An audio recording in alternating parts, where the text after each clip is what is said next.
Alors, on est aujourd'hui devant le musée de l'imprimerie à Lyon, où se trouve à l'intérieur un des premiers modèles d'imprimantes mis au point par Johann Gutenberg au XVe siècle. Soyons précis, il n'a pas créé la presse en elle-même, mais c'est lui qui a eu l'idée et surtout qui a démocratisé l'utilisation de petits caractères typant en plomb interchangeables pour composer les planches. Ça leur permettait d'éviter d'avoir à graver de nouvelles plaques pour chaque impression. Avant ça, les livres étaient tout simplement écrits à la main, la plupart du temps par des moines copistes, et pour vous donner une idée de la révolution que ça représente, en moyenne, un moine pouvait écrire une Bible en environ une année, là où Gutenberg et son équipe arrivaient à en sortir 180.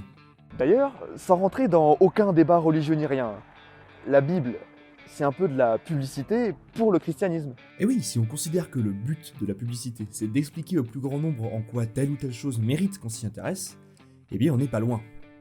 Et à ce propos, j'ai une question. Pourquoi on fait ça? Je veux dire, comment on en est arrivé là? Pourquoi on s'est mis à devoir communiquer, à devoir faire appel à des graphistes, des publicitaires? Pourquoi les pubs qu'on voit dans la rue ou sur internet ont cette gueule-là? Bref, et si on parlait un peu d'histoire du graphisme?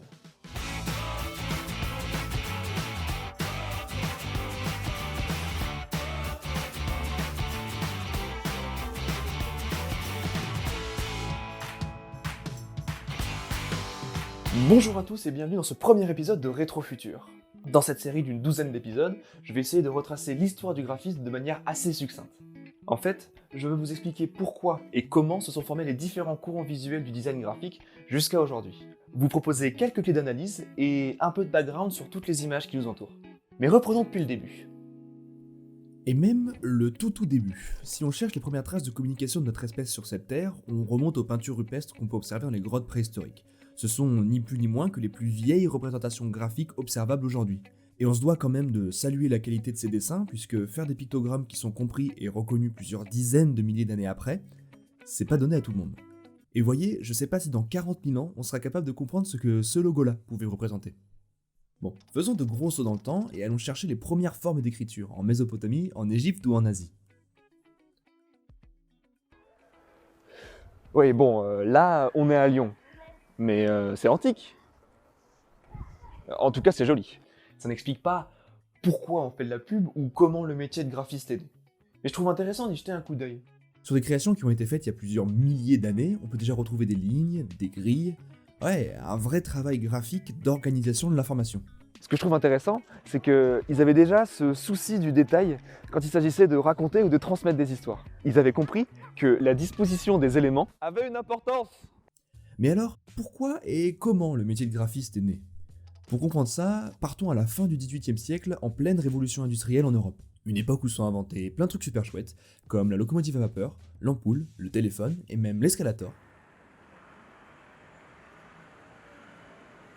Mais au-delà de ça, la révolution industrielle entraîne surtout de gros changements sociaux et économiques. Les premières usines, le travail à la chaîne, de nouveaux matériaux, de nouvelles machines, bref. La production explose, les villes se développent et la population commence vite à vouloir consommer le produit de tout cet essor technologique. Et c'est là qu'on a un problème.